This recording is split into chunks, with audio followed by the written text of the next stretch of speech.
स्वामी जी के पास आता हूँ। स्वामी जी, स्थितियां मैंने सारी एक्सप्लेन कर दी हैं कि फूड, फ्यूल, फर्टिलाइजर और वीक रूपी, ये सारे के सारे कॉम्बिनेशन आम आदमी के लिए तो दुश्वारियों भरे हैं। स्वामी जी, नहीं, देखिए दिनेश जी, जो आपने कहा कि दुश्वारी देश के लिए है, मुझे ऐसा लगता है जो आज व्यवस्था है और जिस प्रकार से अर्थव्यवस्था को चलाया जा रहा है, दुश्वारी गरीब के लिए है और मध्यम वर्ग के लिए है और जो बड़े बड़े पूंजीपति हैं उनके लिए अपनी तिजोरियों को भरने का समय है। सरकार भी अपनी तिजोरी भर रही है। एक तरफ तो चलिए एक डिमांड सप्लाई मिसमैच है, सप्लाई कम है, उसमें बाधाएं हैं, डिमांड उतनी ही है। इसके अलावा जीएसटी को लगाकर और किसानों की बातों को न सुनकर और सारा का सारा लाभ पूंजीपतियों को देकर दुश्वारियों को सरकार बढ़ा रही है और पूंजीपतियों को बढ़ावा दे रही है। आप ये सोचिए, आज से 9 साल पहले जो हमारे विदेशी ऋण थे, जो करीब 50 लाख करोड़ के थे, आज करीब 150 लाख करोड़ के हैं। और आप जानते हैं, क्योंकि आप सिस्टम में रहे हैं, कि लोन, अगर आप नए लोन ले रहे हैं पुराने लोन्स को वापस करने के लिए, देखिए अगर आप कोई नया लोन लेते हैं तो वो नया लोन इतना कैश जनरेट करना चाहिए कि आप नए लोन भी वापस कर पाएं और पुराने लोन भी वापस कर पाएं। आप नए लोन ले रहे हैं और सेंट्रल विस्टा बना रहे हैं, आप 8 करोड़ की गाड़ी खरीद रहे हैं, आप 12,000 करोड़ का हवाई जहाज खरीद रहे हैं। आप G20 में जो काम 1-1.5 करोड़ में हो सकता था उसको 4,500 करोड़ में कर रहे हैं। इसका मतलब यह है आप प्रोडक्टिव एसेट्स नहीं क्रिएट कर रहे हैं, क्योंकि आपकी जीडीपी उस रेट से कम बढ़ रही है जिस रेट से मनमोहन सिंह के जमाने में बढ़ी थी।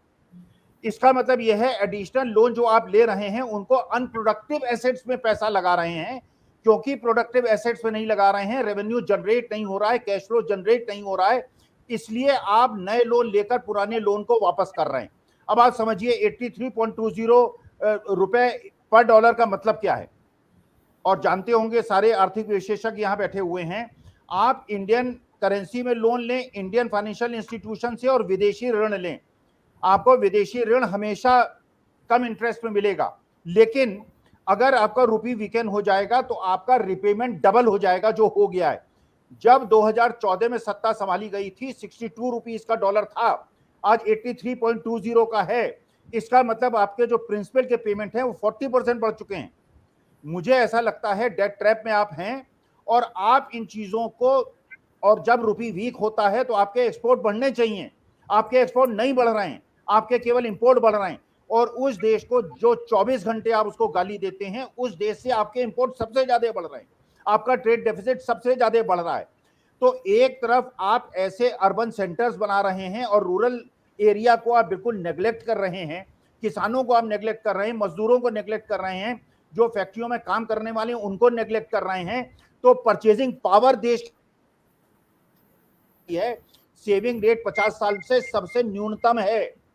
लोग अपने एसेट्स को बचाने के लिए संघर्ष कर रहे हैं, और उस समय इतनी विलासिता 4,500 करोड़ जापान खर्च करता है, 1,500 करोड़। अब वहां G77 हो जाता है, G20 किसी दूसरे देश में होता है, 1,000-1,500 करोड़ में काम खत्म हो जाता है। हम 4,500 करोड़ खर्च करते हैं और ऐसा दिखाते हैं विश्व को जैसे सबसे अमीर देश हैं, और सारे विदेशी ऋण ले लेके ये दिखाते हैं।